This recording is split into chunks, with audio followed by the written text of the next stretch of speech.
मिठा खाइले Khandare हाणिले news code परवर्ती प्रसंग मिठा बदल में खंडा चोट मिठा खाइबा पई चामच न देबारु दोकानी को खंडा चोट तीन खंडा सह अभियुक्त धरा पड़ी भुवनेश्वर सामंतरापुर छकरे मिठा दोकानी को एभली खंडारे आक्रमण होता और घटना अभियुक्त तथा दुर्दांत अपराधी गेंडुआ को गिरफ्त करा मिठा दोकानी दिलु बेहरा को आक्रमण घटना महेश्वर साहू ओरफ गेंडुआ को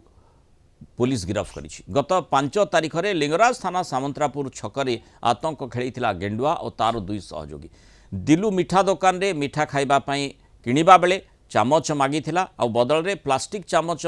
देबाकू मना करिबारु रागरे खंडारे आक्रमण करथिला तीन सहयोगी मिसी दिलु बेहरा को आक्रमण करथिला और शेष में पुलिस ताकू काबू करिछि गेंडुआ ना रे पूर्वरु अनेक मामला भी रही बड़गढ़ लिंगराज थाना अंचल ता ना रे एकाधिक मामला रहितबा सूचना रही अधिक सूचना देवाई भुवनेश्वर रिपोर्ट तापस परिडा जोड़ी होती तापस जो भली भाव में गृह विभाग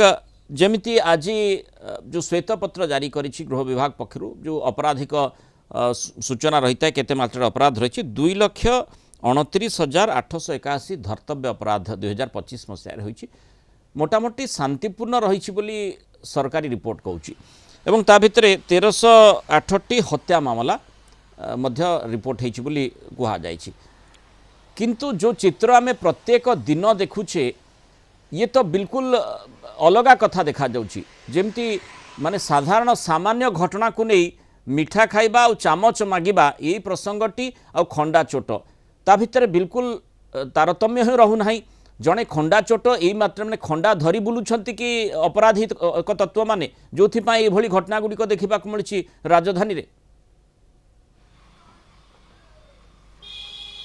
निहत भाव मृणाल जदि देखिए भुवनेश्वर रे खंडारे आक्रमण घटना अनेक सामना को आसुची जहाँ को आधार करी भुवनेश्वर डीसीपी जे रही जगमोहन मीना से सूचना जहाँ तांकर निर्देशनामा देइचंती जे जोठी भी खंडा चोट बा खंडारे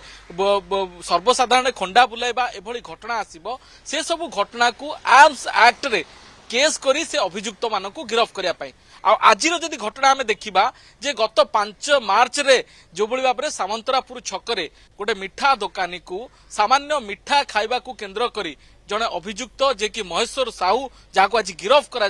जार ना हूँ गेंडुआ तार घर महिषिया खाल से अभियुक्त जनक जो भाव में से दिन गत मार्च 5 रे जो भाव आतंक राज घटाई जो खंडारे से आक्रमण करथिला से मिठा दोकानी को से घटना से अभियुक्त को आज गिरफ्त करा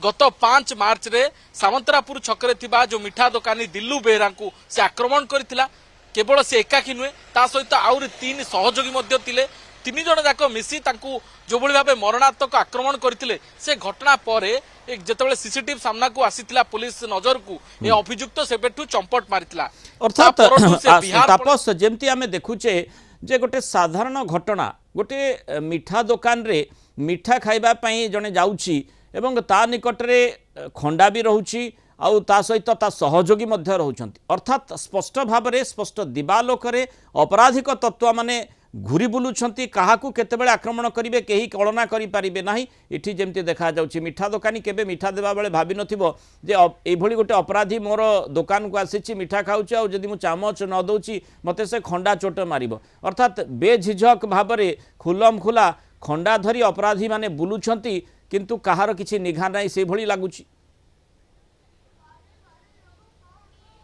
मृणाल जब देखिए ये जो अभियुक्त जे महेश्वर साहू जार ना हूँ गेंडुआ या ना रे पूर्व अपराधिक मामला रही एवं से तार अन्य जो 2 सहयोगी सहित मोट 3 जन जाक मिसी से दिन मिठा खाइबाकू जाइतिले मिठा दोकान रे मिठा किनितिले एवं दोकानी तांको मिठा खाइबाकू देइतिला किंतु चामच देइ नथिला जहाँ को आधार करी एभली एक घटना घटिला कहीं मिठा सहित चामच देइन से दोकानी को से आक्रमण करते दोकानी जनक स्टील चामच धोईकी आनिबा पूर्वरु ताकू मरणात्मक आक्रमण होता एवं एमाने जो खंडा व्यवहार करते जो खंडा को आपण विजुअल रे देखुचंती सेमाने सेमानक साथी रे धरी बुलतिले अर्थात तांको गाड़ी रो डिक्की रे साइड रे रहितला तुरंत से गाड़ी रू से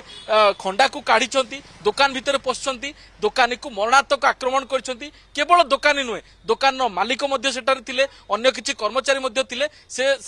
भय रे सेठारु पलायन करथिले बाटरे अपराधी मारणास्त्र ता निकटरे बिल्कुल ता भितर तालमेल निश्चित रहू नाही जो भली घटना जना पड़ुछि निहात भाव में जदि देखिए ये घटना सामना को आसिला परे ए अभियुक्त को बलांगीर रे बिहार रु आसी से बलांगीर रे लुचि थिबा बेले अभियुक्त को गिरफ्त करा जायछि। ये घटना रे आहुरी जे दुई अभियुक्त रहिसंती से एबे भी फेरार रहिसंती। तेणु गोटे प्रकार भुवनेश्वर रे जो भली भाव में दिन को दिन स्ट्रीट क्राइम होउछि एवं एभली एक खंडा भुजाली काती धरी जो भली भाव में आतंकराज घटाउछंती ए अपराधी को मन रे केबे भय सृष्टि होबो। भुवनेश्वर रे जो कमिशनरेट पुलिस रो भय केबे सेमानक मन रे जागृत होबो। सर्वसाधारण रे एभली मारणास्त्र धरी बुलिया पई सेमानक मन रे केबे भय जागृत होबो ताहा पुलिस रो एक्शन ऊपर डिपेंड करछि। घटना गत 5 मार्च रो किंतु दीर्घ 15 दिन परे गोटे अभियुक्त गिरफ होउछि किंतु अन्य दुई अभियुक्त एबे भी फेरार अछंती। अर्थात पुलिस रो एक्शन ऊपर डिपेंड करूछि जे अभियुक्त माने पुलिस को केमती ग्रहण करूछंती। तेणु कोट ना कोटी गोटे भयर वातावरण सृष्टि करिवारे पुलिस हुए तो फेल मारिछि जहां को आधार पुलिस करी प्रति अपराधिक तत्वंकर भय नाही